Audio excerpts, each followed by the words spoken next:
After a quick delay, here we are. Today's not a chat. You should know that in advance. Today is something different, workshoppy, historical, interesting. I'm excited for it, but it's going to be maybe contentious. I don't know how well this one's going to do metrics wise. I don't know how well this is going to go over. I'm interested in it, but I'm nervous about it at the same time. I guess we'll see. I guess we'll find out. Remember that, as with anything else and everything else, if this is helpful to you, if you like this, if this is something that gets you writing better or gets you thinking better, that you can support anything and everything over at patreon.com/John helps you write better for as little as $2 a month. I have no other ads, no other stuff. So, shall we get started? Let's do it.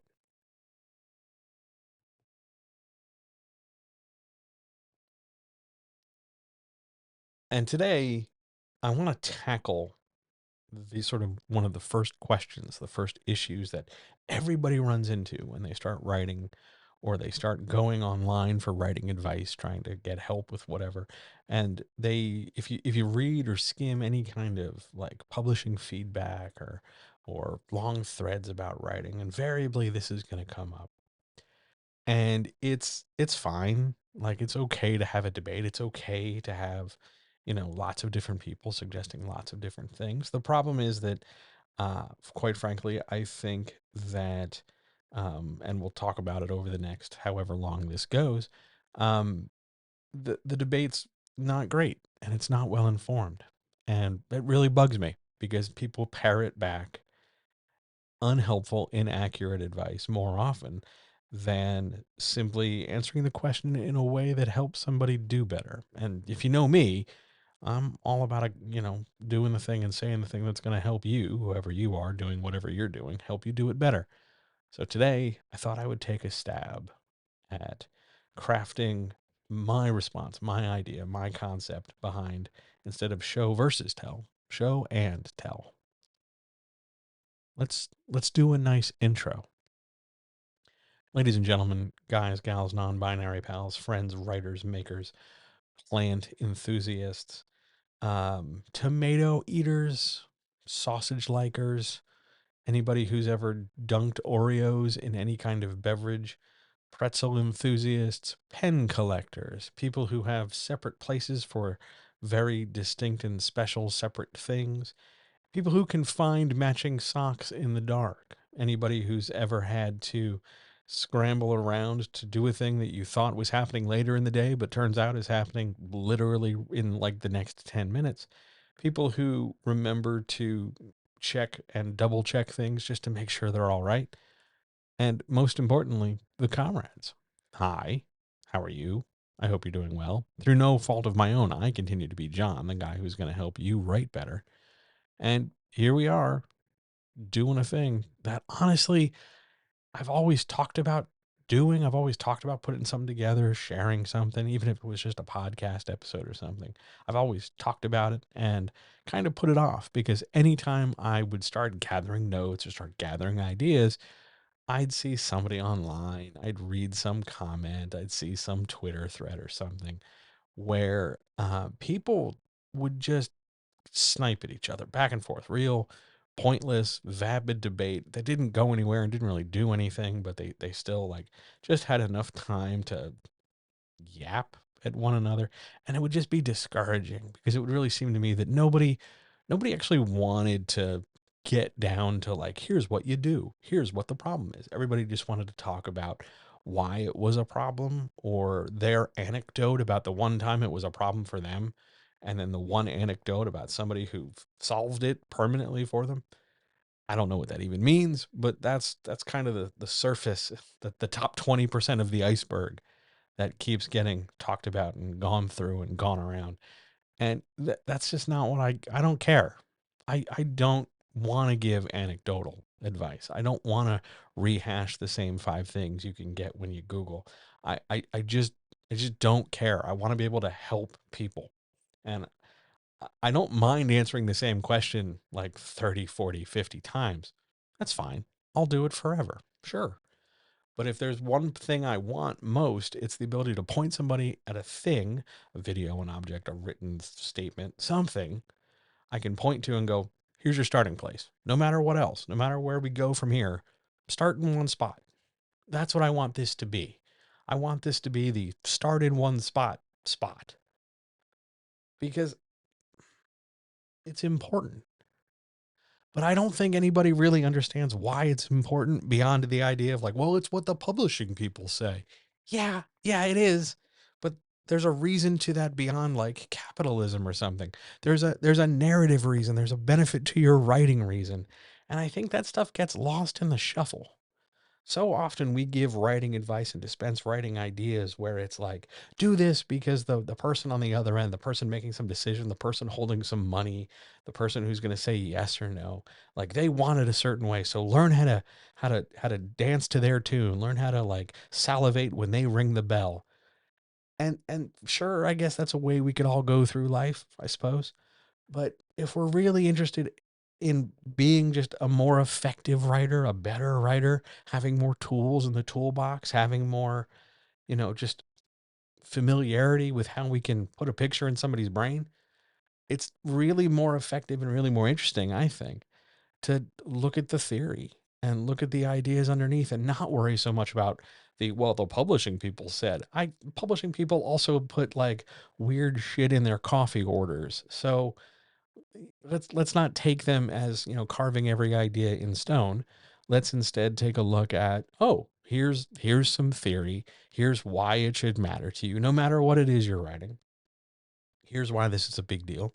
And instead of telling you that it's just, oh, wagging a finger and making a lecture out of it, let's turn it into something practical. Let's look at text. Let's see what we can see when we look at sentences. Let's figure out how we feel about a thing and the changes we can make and do something with this. Let's make this really, really, really well worn path practical so that you can do better from whatever it is you're doing now. Now, I'm not saying you're automatically doing everything wrong, but there's always a chance to improve, right? There's always a way we can get better. So let this be a way we get better. Let this be a guide to show and tell. Now, we're going to start with history. And I'm not apologizing for this history because it's really interesting. And I'm going to dunk on a guy and I'm going to praise a guy and it's going to be okay. But if you don't start here with the history lesson, with the here's how everything got started, I think you're going to miss a significant part of the discourse. I think you're going to miss a really important section of how this goes.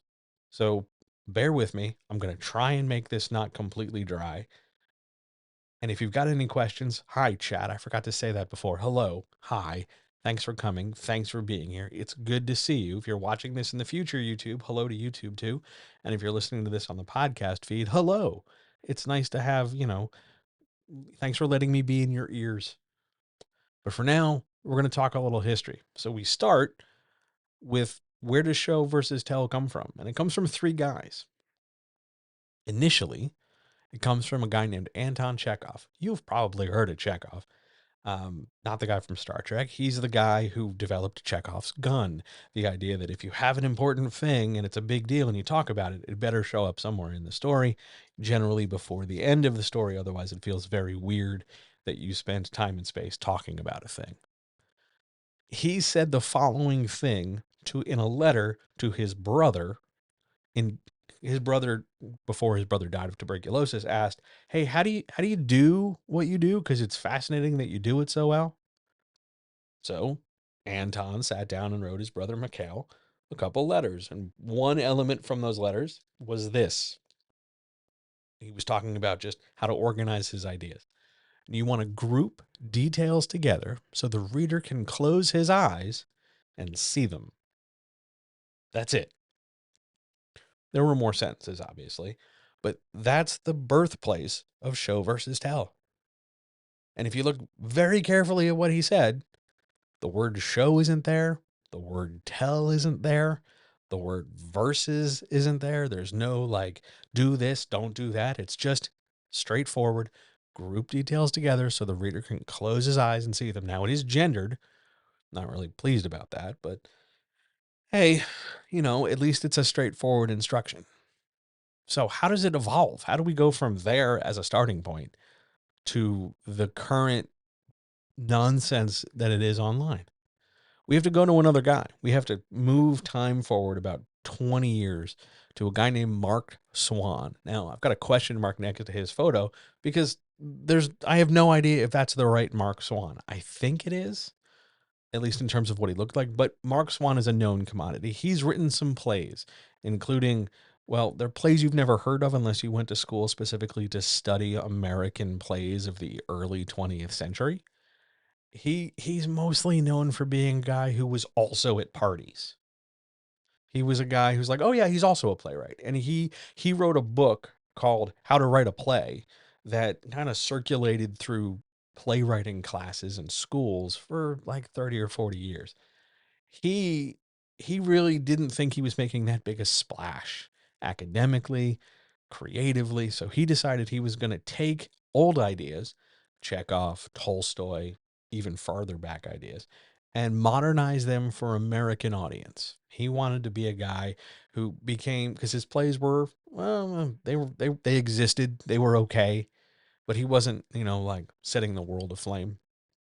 So he shifted into getting into more academic stuff and into more um, thinky, abstract space. He'd be totally a guy who would put out a lot, like he'd have a really big newsletter today and just constantly just churning out low level stuff to bloat your inbox. He's that kind of guy.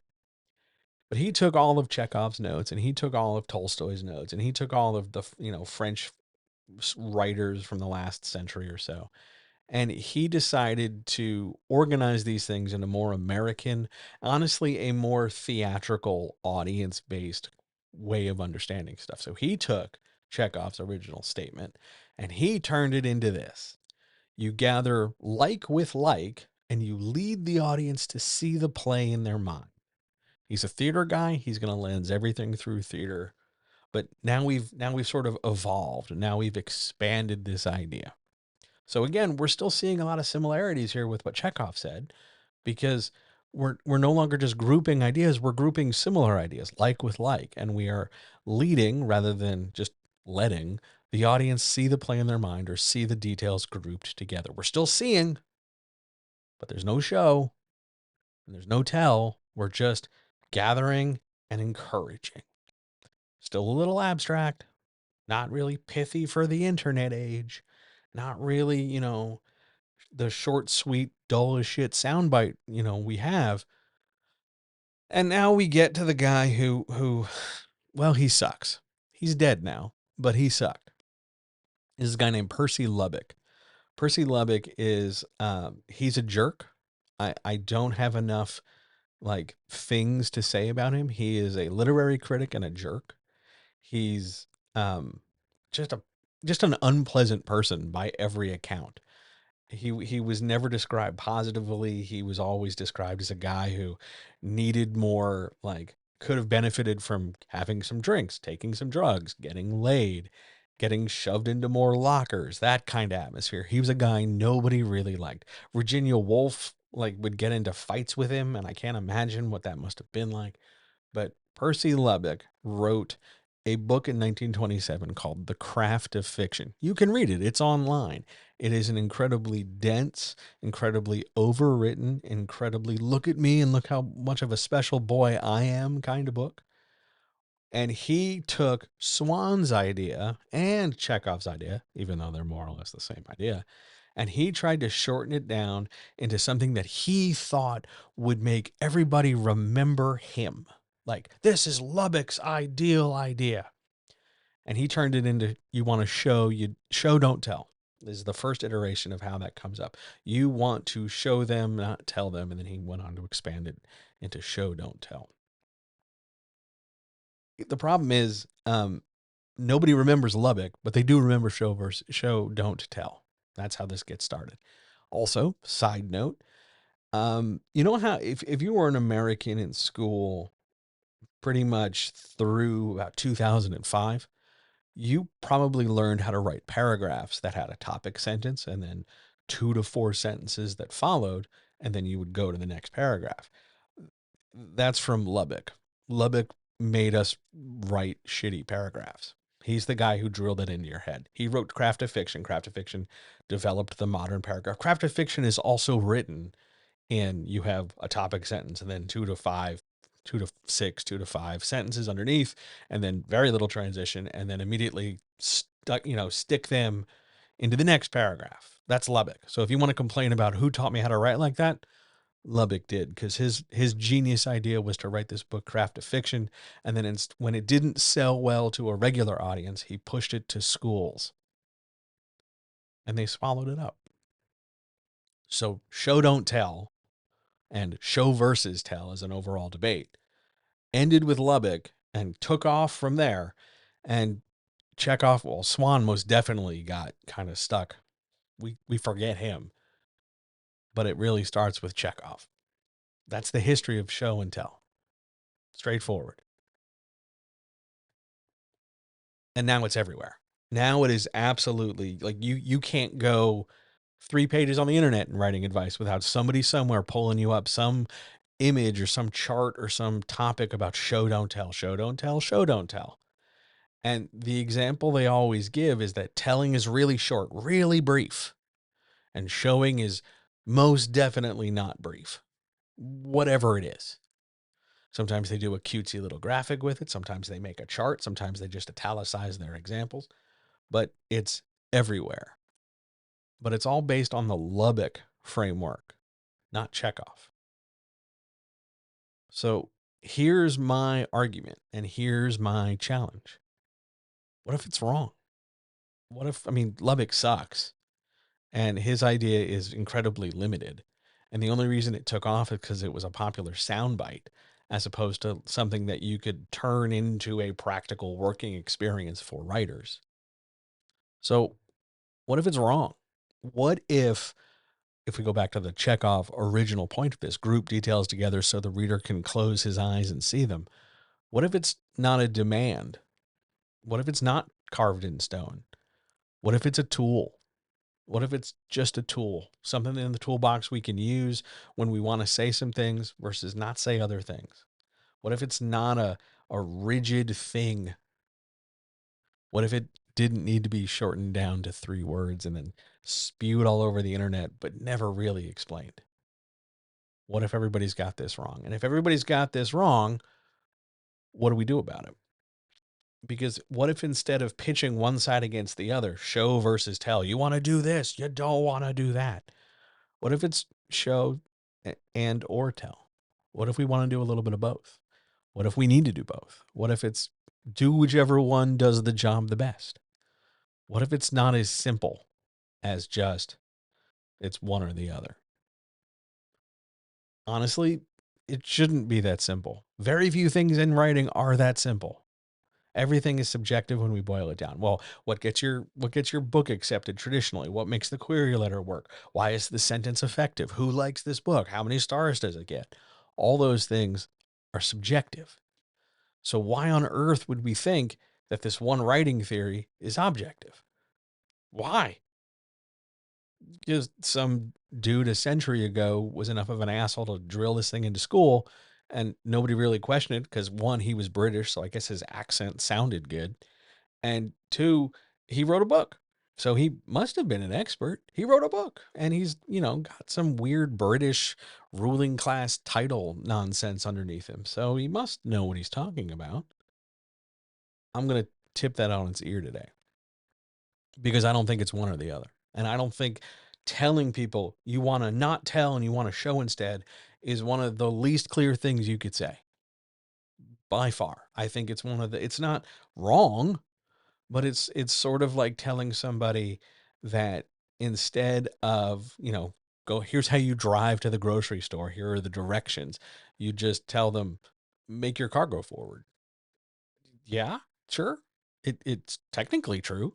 And I suppose technically is the best kind of true, but it's got to be show and or tell. And I want to put these two separate, different tools in your toolbox today and let you know how to use them and what they are. And I've brought examples. I've brought lots of stuff. On we go. But in order to do this, we have to define some things. Because if I just say, do this, I'm no different than anybody else giving bad advice on the internet, and I refuse to. So let's define our terms so we know what we're talking about. And we're going to start with show because it's easy. Show is this: you want to lay out, write down your information in such a way that it illustrates the idea in your reader's mind. Think of Bob Ross painting happy trees and a mountain and a little cabin and a sunrise. He's painting the picture. Now, the reader, the person on the other end of this transaction, they get to do some amount of figuring out what you mean. Because if you just say, picture a sunrise, without any other instruction, without any other clarification, without any other details, I'm leaving the bulk of those decisions about what you picture in your head up to you.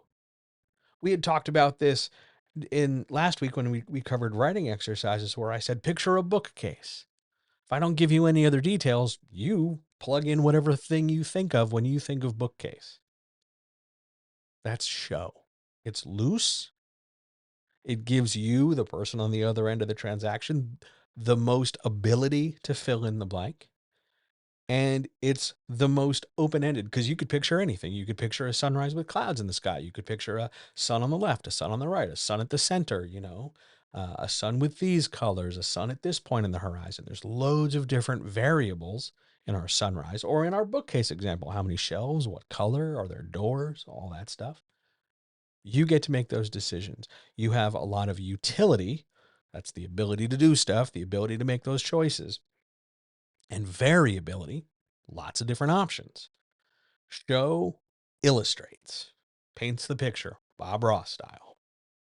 And you, not me giving the direction, do the majority of the deciding about what you're going to picture. There's no clarification, no extra boundaries. I'm mostly dropping it in your lap. Why do we do this? Why does show matter? Because you want your reader to co-create the movie in their head with you. You're going to work together. Some of those details that you are letting them picture are not ultimately that critical. For instance, the color of the bookcase. Is it really that big on like a big a deal if they picture a slightly different shade of brown for the wood grain? If we go back to the Bob Ross sunrise example, does it absolutely positively ruin your life as a writer if they in their head picture the sun 3 degrees to the left of where you intended? Or if the shade of yellow for the light is not the exact correct number of lumens? Like, do you care? Is it really important? For a lot of writers, it is because they are writing in such a way as to seek validation. See how good a job I did? See how smart I am? See how much research I've done? I have all these facts. I have all this stuff. It's such a clear picture in my brain. Aren't I so imaginative? When you fail to really distribute the showing, when you don't let the reader kind of be a co-collaborator in this movie that they're imagining, it becomes less about the movie as a whole and more about telling you how smart you are, which is a thing that happens a lot. A lot of writers come from this position of, I don't know if this is any good. Please give me some kind of security. Please, pat me on the head and give me a cookie and tell me I'm nice. And that sets up the wrong kind of dynamic between you, the writer, and they, the reader. You want them to work with you. So you are providing some details and you're letting them fill in some details. Which details? That depends on what you're writing. How many? Up to you. But you're going to work together for this. That's why we show. You can't show everything because otherwise the story will feel too loose, too unbound, too unstructured. Throwing a million things together. Picture a bedroom, picture this, picture a car. Oh, okay. You just want me to Like, it almost feels at some level when it's too much show that you don't want to tell the story and you're just leaving it for the reader to tell you. Like, you're not collaborating, you're just throwing your hands up in the air. But showing has a value. You want to be able to get your idea across in an effective way where you and the reader put your imaginations together and get the idea out. Straightforward. You're working together. Show is about being a good partner. Here are two examples, one from the internet and one I wrote. Here's the problem with show advice on the internet. Most show advice on the internet turns it into a quantity issue. Look how many more words I wrote. Look how many verbs there are. Look how much stuff there is. As if the difference between show and tell is just a quantity issue. Telling has X number of words, showing has this many more Y words. And that's wrong. It's not a quantity issue. The quantity does not matter. But making it a quantity issue is something the internet can easily and quickly do because they can just point to see how this is different and then not have to follow up and explain anything. So let me read you two examples because they're more or less the same length. Here's one of the internet's favorite examples for show. As his mother switched off the light and left the room, Michael tensed. He huddled under the covers, gripped the sheets, and held his breath as the wind brushed past the curtain. Here are all the things wrong with that. Now, it's not technically wrong. Comma's okay. Period's there. The capital letter's there. It's two sentences. Fine. Like, technically, it's right. And technically, it must be the best kind of right. But look at all the actions. Look at all the stuff. The light gets switched off. He tensed. He huddled. He gripped the sheets. The wind brushed. Look how centric the verbs become. Look how much we're focusing on, verb and then a very simple action. It's really busy. And it just because we have a chain of actions, this and then this and then this and then this, doesn't actually mean we're picturing anything to any great detail. It just means we're stating things that happen to happen. It also tries really hard to focus you on multiple different things in sequence without really developing any of them.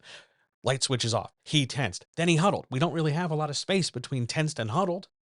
Just a he and a period and a space. We don't get into his head. We don't see his thinking about tense. We don't learn about the covers, the sound of the fabric, extra sense, detail, other information.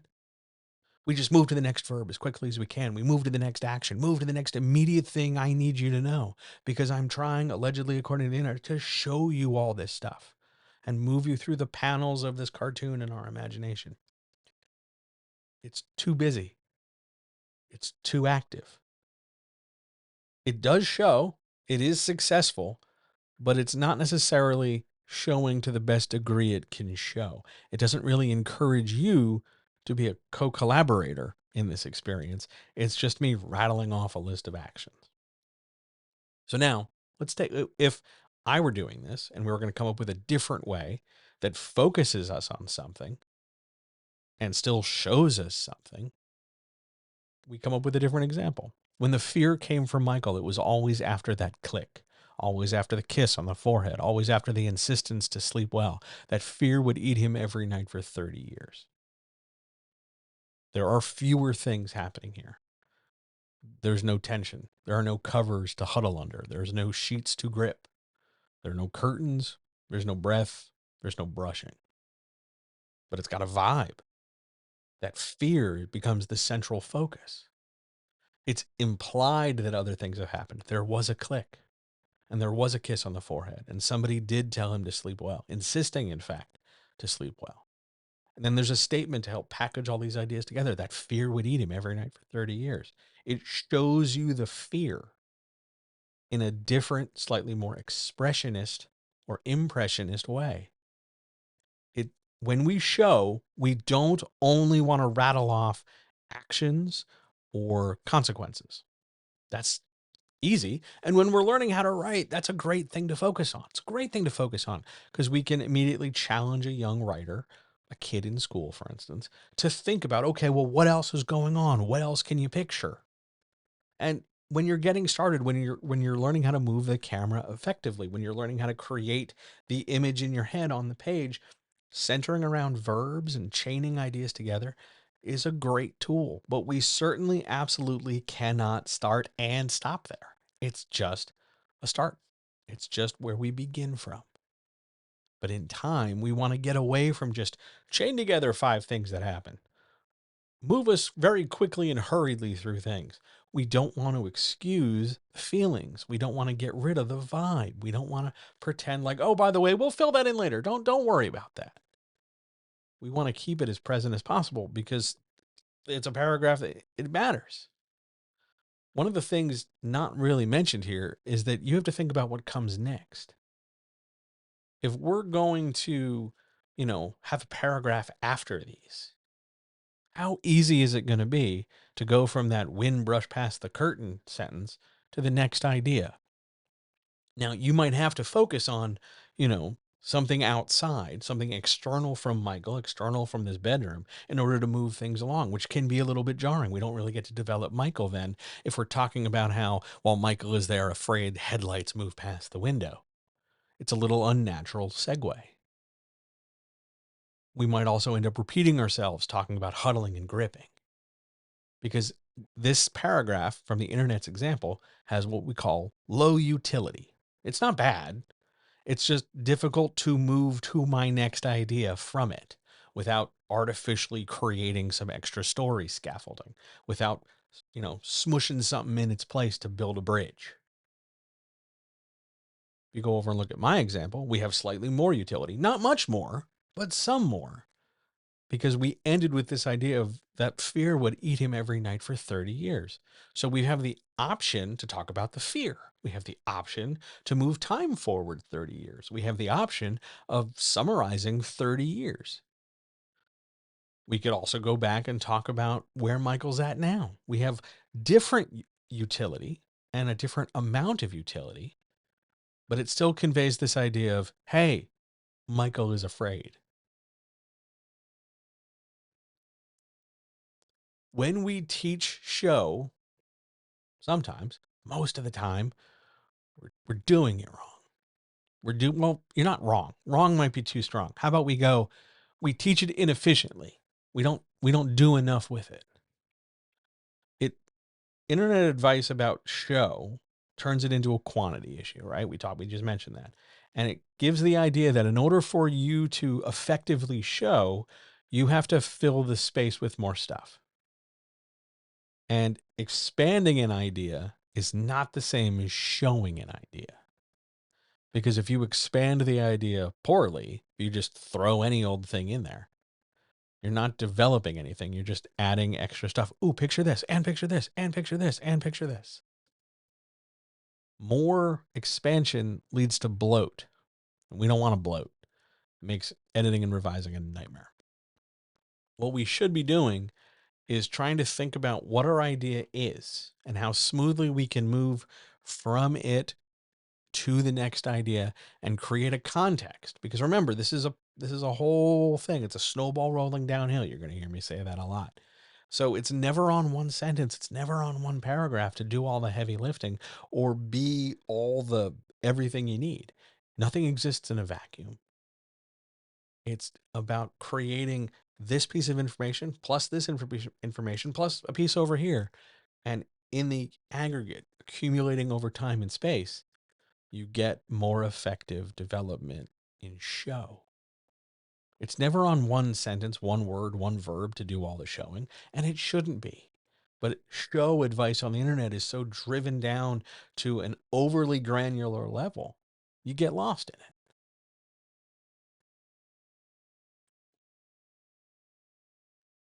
Now we're going to move to tell. Tell is usually the thing we warn people away from. Tell is the thing where oh, no, no, no, you've got too much tell. You're telling too much. And then we just sort of repeat some variation of you're telling too much and that's bad without really getting into what it means to tell. Here's what it means to tell.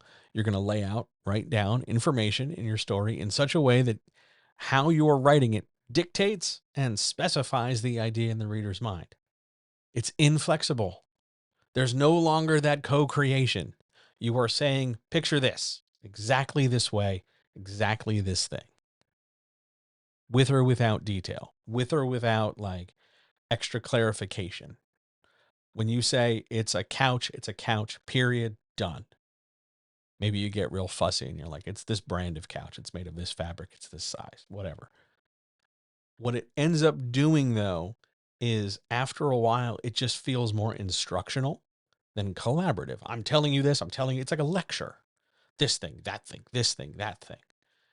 And you know that saying of whenever you have a hammer, everything looks like a nail? That same sort of idea applies here. Once you start telling everybody everything, you're not really getting a co-creative experience with a reader. You're getting somebody who's going to just sit there and be lectured at, which is not terribly fun.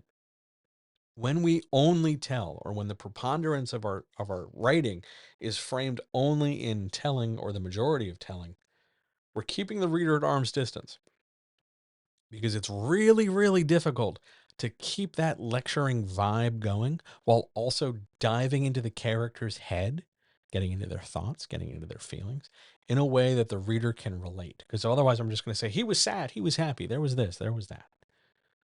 And the reader has to take your word for it. Too much telling sounds lectury. We don't want to lecture. The point of telling is to create a fixed idea. A thing is the way that it is, so that from this fixed thing, we can move forward into the next idea. You know, if we're describe the example I usually teach is, if you're going to describe the room you're in, we want to be as descriptive as possible, not necessarily in the longest sentence as possible, but we want to be descriptive. We want to make sure the reader gets a real defined picture, not the most accurate. We're not trying to like get 100% on the quiz in class. We have to highlight all the right words, but we want to make sure that as much as possible of the picture in our brain makes it onto the page, so that the picture goes into the reader's head. So sometimes we're going to be fixed. Sometimes we're going to say things are just this way, and things are positioned where they're at, and things just are this, because those are the fixed points where we can't really give you a lot of co-collaborative space. There's this many lamps. There's this many windows. Sometimes that's not a big deal. Sometimes it's a critical thing. There was a fire in the fireplace. The evening was cold. We have to give you very rigid ideals and rigid structures, because there's going to be other space in this writing, in this paragraph, in this scene, in this moment, where I'm going to let you fill in some details. But first, we have to define the box we're playing in. Telling is what does that. Telling creates an unchanging idea that just is, so that there can be context attached to it and built from it. It's just not going to change the way other things are. It's not going to get qualified at the way other things are. It's not going to get, fleshed out to a certain degree. Here's Tell's examples. 9 times out of 10, Tell in an internet example is always brief, because again, just like with show is about expanding, having a ton of shit, having so many words and so many phrases and so much stuff. And Tell was always thought to be this hyper brief thing, as if brevity is the only indication of telling possible. It's a common indication. It's part of the problem, but you can drone on and on and on and on and on and still be telling. It's, again, not a quantity issue. It's about an inflexibility issue. It's about a sentence that suggests something that is very hard to build from without bending, twisting, and creating more stuff. It's forceful and it's inflexible. It's awkward. Cringe might be one way else to say it. The internet's favorite example is Michael was afraid of the dark. Remember our previous show example? And instead of saying Michael was afraid of the dark, you have to have him tense and grip and huddle. And sure, that's fine, but that's talking about the after effect. Like, a person who is afraid does those things. We're hoping the reader infers the fear. That's generally how we sort of lead readers to understand cause and effect. Because of fill in the blank, the character is doing these things, therefore he must be answer the fill in the blank. And that's fine, again, when we're talking to kids, when we're writing in a very simplistic way, when we're not trying to maintain a voice or think about structure or a long form tone. We're just getting information across. However, most readers aren't the aren't like that. We're not always writing to have a 10-year-old go, "Uh-huh, I understand." We're writing for adults. We're writing scenes that are evocative and demonstrative and have lots of moving parts. And we can't always summarize it down to Michael was afraid of the dark. Yes, you have to say more, but that doesn't only mean put more words on the page. It also means develop your idea in the direction you want to create some kind of utility so that this piece can plug into that piece, which can plug into the pieces that are coming in order to move us along. So if instead of Michael was afraid of the dark, if we expand everything to, of course he was afraid of the dark. Who wouldn't be afraid of what happens when the light goes off if a strange monster crawled out from under the bed to stand over you and tell you how everyone was going to die? It's more evocative, but it's still telling because now it's telling you mood. Now it's telling you what happened. Now we're telling you an event. There's not really a lot of flexibility here. Strange monster is pretty unclear. But beyond that, we're still pretty much just lecturing.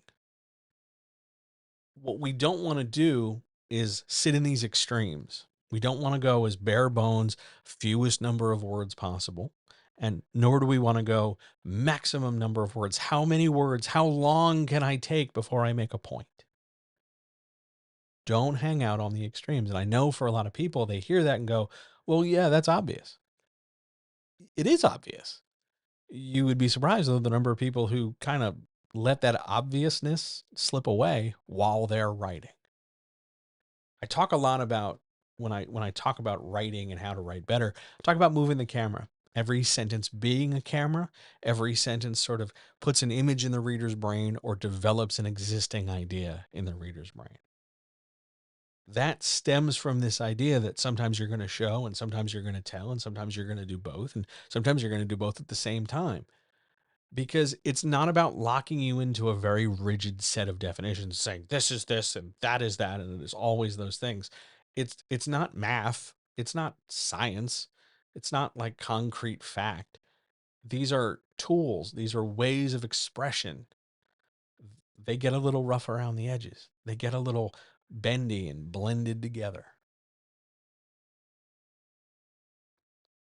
We tell when we are trying to be specific and create something fixed so that we can go to something unfixed and open ended later. It's not just a quantity issue, it's a transmission issue. If I just tell you he was afraid of the dark and stop there and then move on to something else, you know, I describe the rest of the bedroom because it's dark and that's the springboard I'm connecting from. I'm losing the thread. I'm losing some of the material to talk about. It becomes ineffective if I just create a very simple statement and then walk away. Nothing's in a vacuum. Everything links to something else, generally in a forward motion. One page leads to the next page and so on. But we want to tell when we need to create a springboard into which we can then jump from, if that makes sense. I'm going to say it, here's how it is, but then we're going to open up. They're not opposites. It's not wrong to tell. It's not. You could tell. You just can't only do it. And it can't be the first thing you reach for, but there is a use for it. Because when we tell, we can affect a scene's composition. We can affect voice. We can create atmosphere. We can state an element that we're going to develop later. We can talk, if we go, Michael was lonely and our theme happens to be, finding friends, then a telling sentence helps set us up to do that later. Sometimes we just can't help it but tell, and that's okay. Here comes the wrinkle. And this is where internet advice kind of sucks. Sometimes you have to do both. And if that's the case, and sometimes a paragraph is both showing and telling, how do you know you're doing it right? What happens to that advice? Because sometimes you are going to show and sometimes you are going to tell, and sometimes it's going to come down to the same sentence. Better advice, better explaining of show versus tell or show and tell turns it into a more, what's the best tool for the job? If that's the case, then your primary job, no matter what you're writing, no matter who you are, no matter where you're at, your job is to put the movie in the reader's brain. They want to imagine what's going on. They want to see it. So sometimes you're going to show them stuff. Sometimes you're going to tell them stuff. Sometimes one sentence is going to do both. Here's the example. Michael snuck the camera out of his sister's room after dinner. Now it was in his hands, ready, autofocused, flash on. The monster came up to the left side of the bed. Flash, click, flash, click. Those three paragraphs both show and tell. They show because they describe what happens. They tell because they dictate what happens in the order that it happens and how it happened. We don't want to set up conditions when we craft or write or create anything where we have to operate from extremes. All or nothing thinking, all show, no tell, tell bad, fire, burn. All the extreme stuff never helps you be creative. It just ties your hands. It slows you down. Think of this. You've got this job to do. You want to engage the reader's imagination. You want to make sure they're seeing a thing in their head. Use whatever tools you need to, as much as you need to, all of them. Maybe there are some times where you'll tell. It's fine. What's your job? Put the movie in the reader's brain. Period. Done. Do so by any means necessary. That's the point. That's the idea. That's the goal.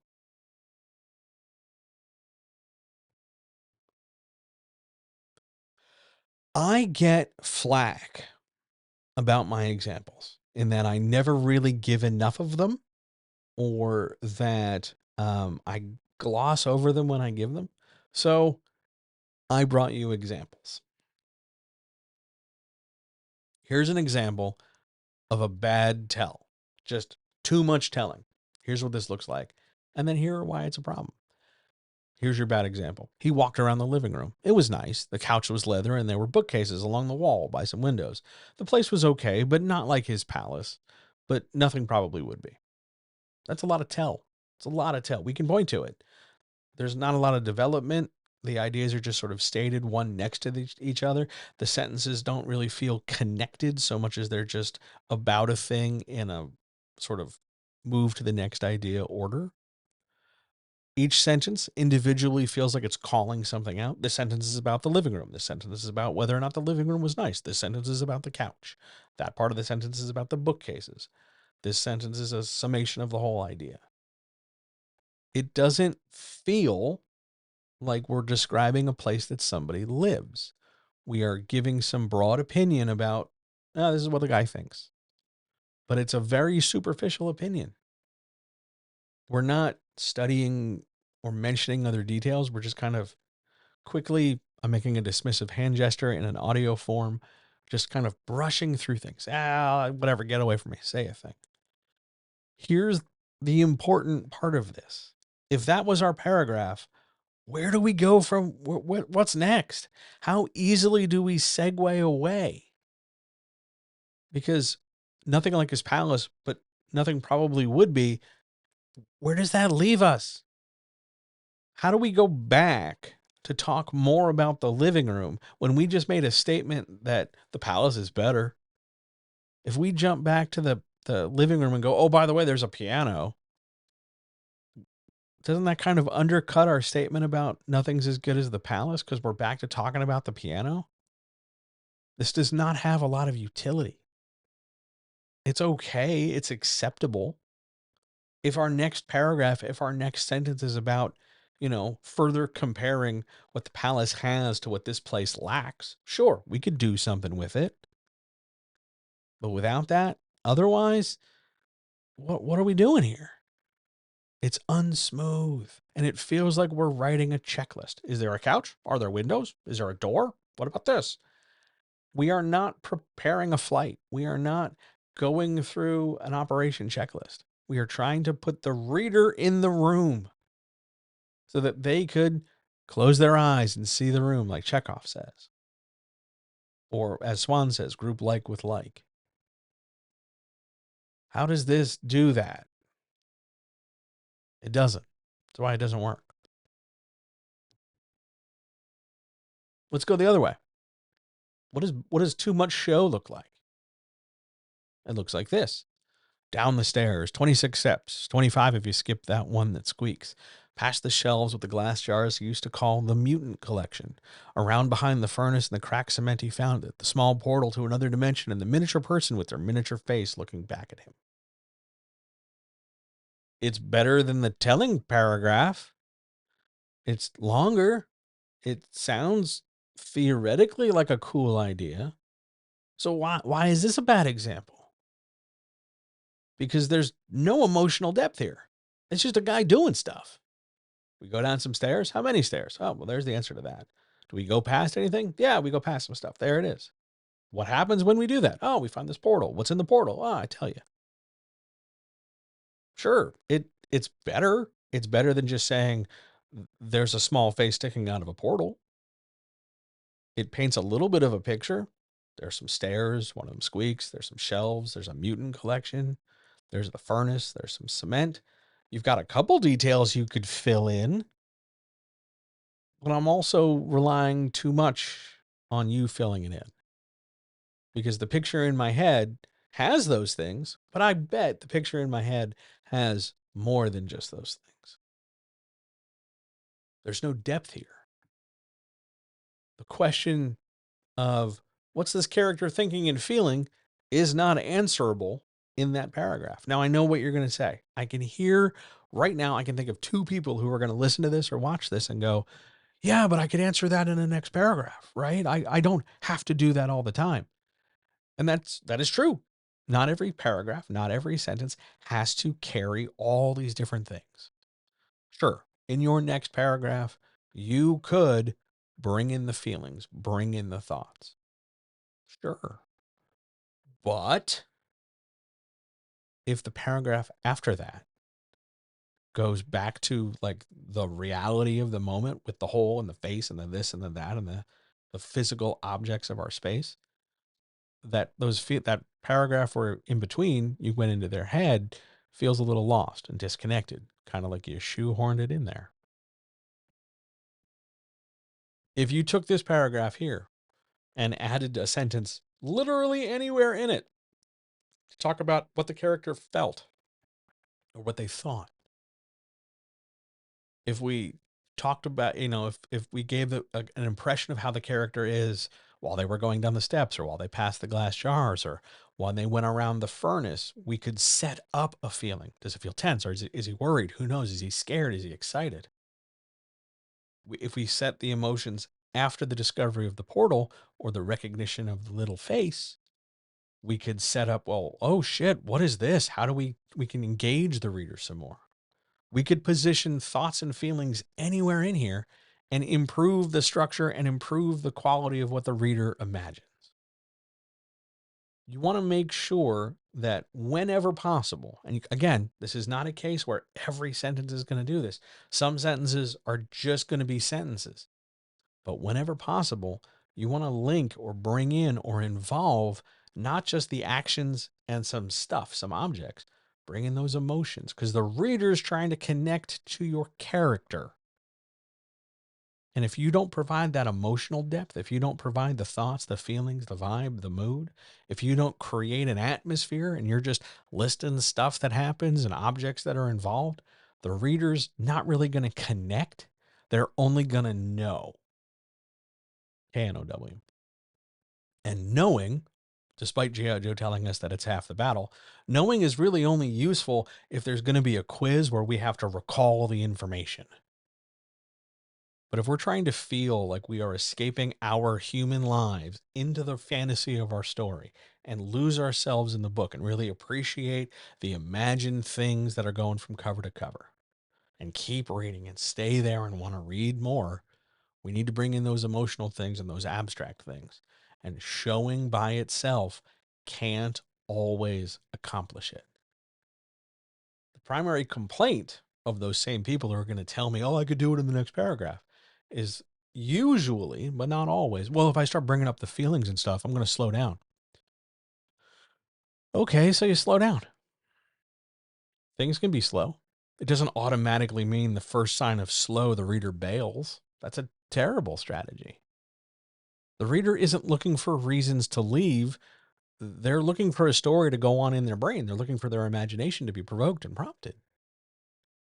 They're not, they're not as skittish an animal. Oh my God, lights, scurry. No, they want a story. Put a movie in their brain. That's what they're here for. And part of a movie isn't just flatly, passively watching humans do stuff on screen. It's feeling some way, cheering, celebrating, being engaged, being tense, having something unspoken, unsaid, press them, affect them. And if we have to be slow for a second to do that, well, then I guess we're going to be slow. And honestly, the amount of slow that's going to do is not as much as you worry about. Just because you're slow in one paragraph, one time on page 5, does not mean you are so irrevocably slow forever that you couldn't speed up later or that the reader has bailed and everything is fucked. It doesn't mean that. It's okay to go slow. And now I talked before about how there were show and tell, and sometimes you're going to do both. But what happens when you do both and both suck? What happens if you really just whiff and it's just a mess of a paragraph to begin with? Here, I should point out, I wrote these examples. They are not sourced from anything. I just made them up. Other than the example about Michael being afraid of the dark, which I got from some article about show versus tell, because I needed a really simplistic example. This paragraph, though, which is a combination of showing and telling, but badly, I made up. I don't like this example. It's really hard for me to write a bad example that's like super bad on purpose, but we'll give it a try. Her fingers cut through all his excuses. Her hands had a way of doing that, of helping him see the good from the bad, the right from the wrong, the best course of action from all the options. And now her fingers were dead, laying there attached to her dead hand, attached to her dead arm. All of her was dead. Whichever cartel bastard did this would pay and pay dearly. That is not great writing. That is not in the neighborhood of great writing. That is not in the same zip code as great writing. That is a bad paragraph. It is a bad paragraph for a number of reasons, not the least of which is there is a literal sentence that says, all of her was dead. Because, sure, I should point out that this is the kind of paragraph you'll see in a lot of like dad-friendly action thrillers where you get like a disgraced, disavowed, haunted, framed military guy who, has to go shoot a lot of people to get vengeance for a thing. And I don't mean like they shot my dog, so I have to kill the Russian mob. I mean like I'm a Green Beret who's a master of murder, who's hunting down the people who murdered my family. That kind of nonsense. That's that kind of paragraph. Parts of this are really obvious and indelicate, like all of her was dead. Yeah, she's dead because her fingers are dead and they're attached to her dead hand because that's where fingers are. I'm just belaboring the point. And part of this doesn't say anything. It just exists. It takes up space. Why am I spending, the back third of this paragraph talking about fingers, hands, and arms? Sure, I'm trying badly to connect. Well, her hands used to touch him and he used to feel a thing. But I'm then harshly contrasting, well, she's dead now. Okay. It doesn't have to be that way. When I work with somebody on their writing, when I lay out what's going on and what works and what doesn't, and here's the problem and here's why, most people get really anxious. Really anxious. I'm thinking of a few in particular where I will point out that this sentence isn't very clear, or this idea needs to be explained better, or you don't need this idea because you've got another sentence that already does it. And their first move is to delete everything. Oh, I'll rewrite it. This sucks. I'll cut it out. I'll just cut it out. And you don't. You don't. The problem with poor showing and poor telling and poor framing of ideas is not the idea in your head. The idea is fine. It's how you've got it on the page. You've got to make the reader feel what you're aiming for. You've got to make the reader see what you're intending. If those base points are unclear, if you're not sure what you want the reader to feel, if you're not entirely sure specifically, both in terms of like the number of nuts and bolts, but also like just where this scene is taking place, you need to make that clear. You have to sort out your image in your head before we can try anything to put that image in the reader's head. And again, we run into that same low utility issue of, hey, if I wrote this paragraph and I ended this paragraph with whichever cartel bastard did this would pay and pay dearly, where on earth am I supposed to go next? Any sentence that follows it, if I start talking about the special kind of gun in my special kind of holster with my special kind of chambered rounds, which is where most dad action thrillers would go, that's really jarring against the idea that I just tried to have a tender moment with my dead wife. It's not wrong. The world's not coming to an end. It's just really abrupt. And it could be smoother. It could be more delicate. Most of those dad thrillers don't really have emotional character depth. So we're gonna have we have our special forces mega killer murder man.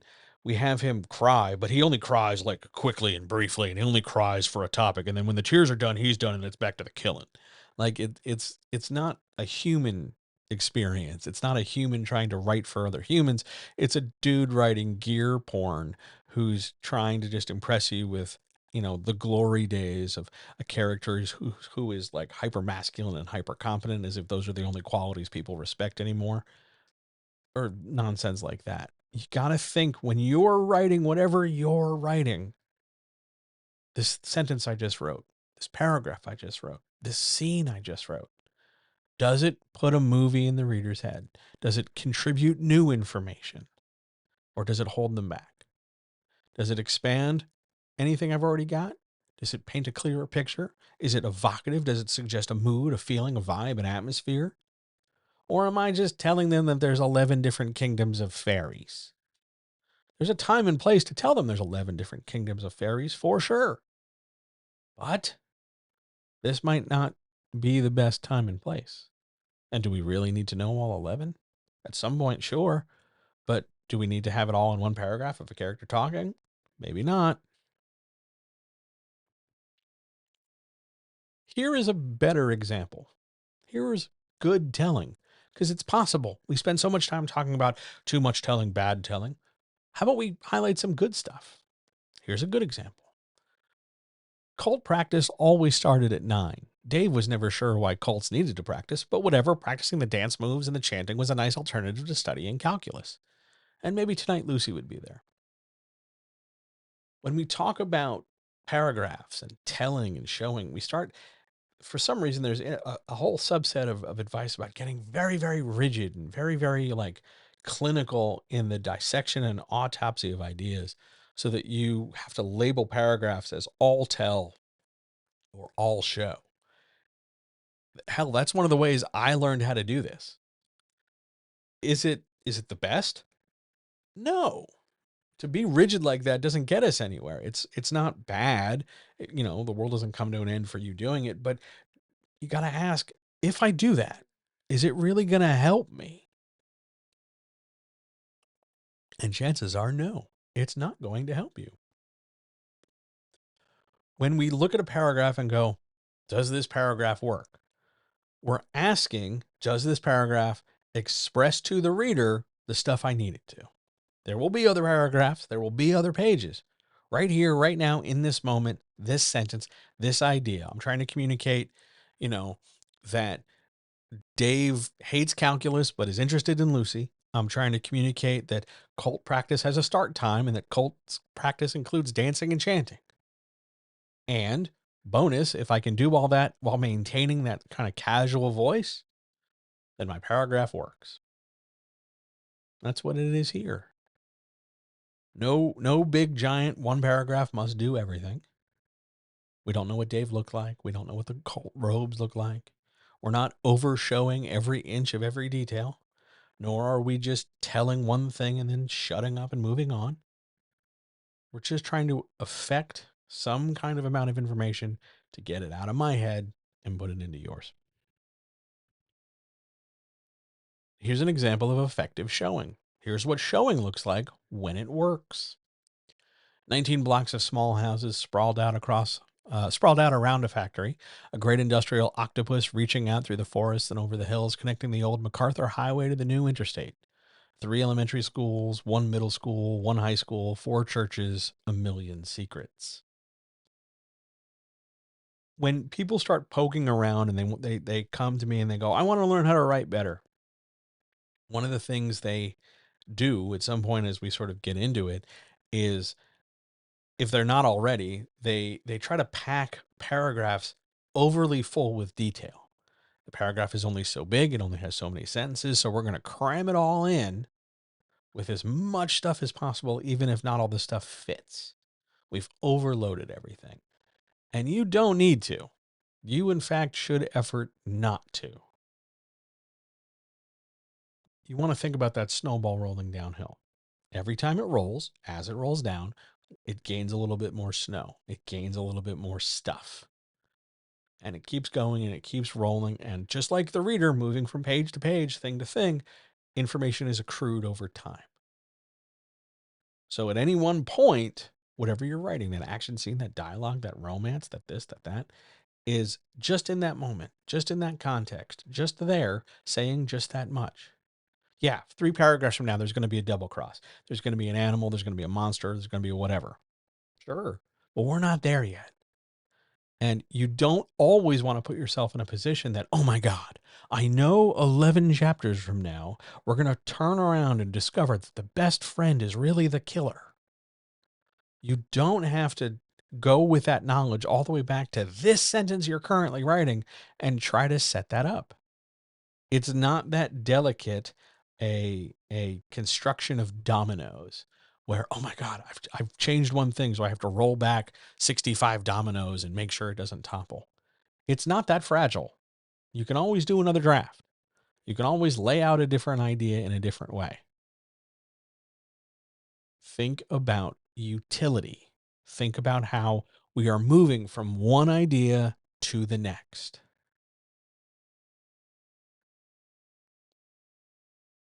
And overall, here's a paragraph that does all those same things, but also includes some voice. Voice, theme, and subtext are all elements that we need to develop and work on, but we can't always point to a single word that's doing those things. Voice is how it comes across. Theme is the idea you want the reader to take away with. Subtext is all the material that helps build scaffolding and structure for our story that is there but unspoken. So here is our effective paragraph. Nobody ever sets out to get punched in the face. It's not a highlight of a job. It's not a great reason to do any job, really. Yet here Marvin was, taking a right cross just to the side of his nose. He saw it coming, all the hairy knuckles and the stupid pinky ring, barreling towards him, and there's not a lot to say while it happens. There's plenty to think about while it happens, though, and Marvin thought this was all Kevin's fault. We covered a lot of ground there. We put the image of some dude named Marvin getting, hit in the face. We blamed Kevin for it. We described what the fist looked like. We talked about where the fist was going. We gave the impression that you, the reader, should feel a certain way when you read it. The other context, though, hey, where is this taking place? Is it raining? Is it morning? Are we indoors? Is it in the old factory? Is it night? Is anybody drunk? How many people are in the room? Is it a room? Are they in a car? All those other details don't have to be here, because this is the moment, this is the paragraph, this is the thing about getting punched in the face. Your primary job in part of putting that movie in the reader's brain is to grab and hold the reader's attention. Voice is the most effective way to do that. And write and partner with their imagination to get that movie deployed and developed in there. And sometimes you're going to be showing, and sometimes you're going to be telling. And it doesn't really matter if you're able to go, that's the part that's showing and that's the part that's telling. Because again, we're not trying to take a quiz in school. Your question should be, am I engaging the reader? Can they watch this movie in their imagination based on what I just wrote? Or am I just informing them? Am I just telling stuff at their face where they can't really picture a thing, but they'll go, I got it, which is not the same. Let's wrap this thing up. Here's the point. Sometimes you're going to show, sometimes you're going to tell. Always, no matter what, use whatever tool does the job the best.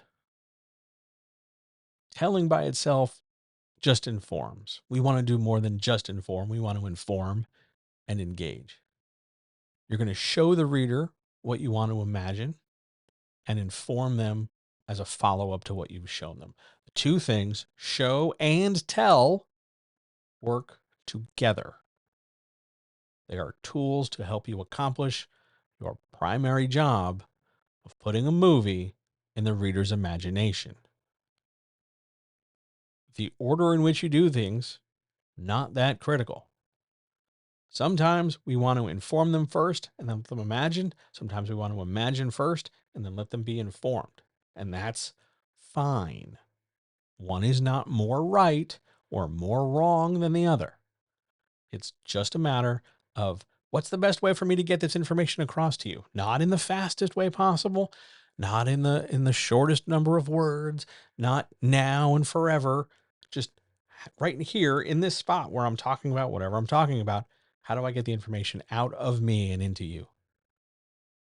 It's a movie. Let's watch it in our imaginations together. That's show and tell. Not opposites, not do one and skip the other. They're just tools in our toolbox to help us accomplish the job we say is important to us. And that's it. I have successfully, to the best of my knowledge, I believe, fought back against shitty internet advice and reminded you that Chekhov wasn't telling us to do one thing and kick everything else to the curb. It was instead telling us that, hey, there's lots of tools to do this job. Use them.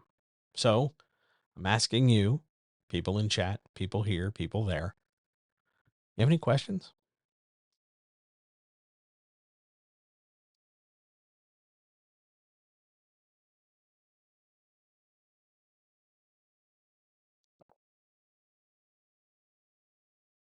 I know this was a lot.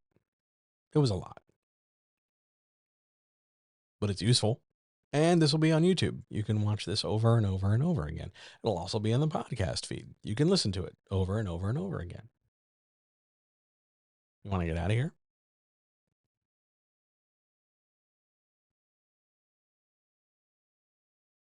Yeah, let's get out of here. Thank you so much, truly, for being here, for listening to this, for reading this, for watching, for being a part of here.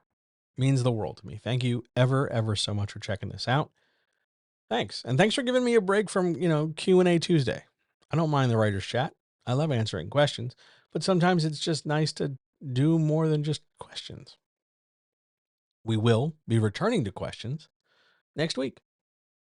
And I'll be here in your eyes and in your ears one more time on Tuesday, the 26th, the last Tuesday of March. March is just flying by, or is that just me?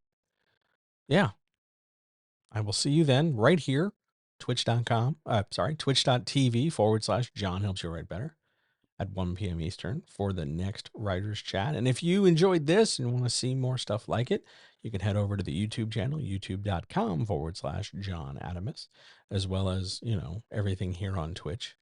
If you follow, like, and subscribe. And if you're watching this on YouTube, don't forget to like, subscribe, and do the notification thingy so that you can see more stuff and find out when I'm doing more stuff. And if you want me in your ear every day, helping you with writing advice, giving you some ideas, telling you not to do a thing, telling you to do a thing or whatever, wherever you get your podcasts, feel free to search for John Helps You Write Better and listen to the things I've been talking about.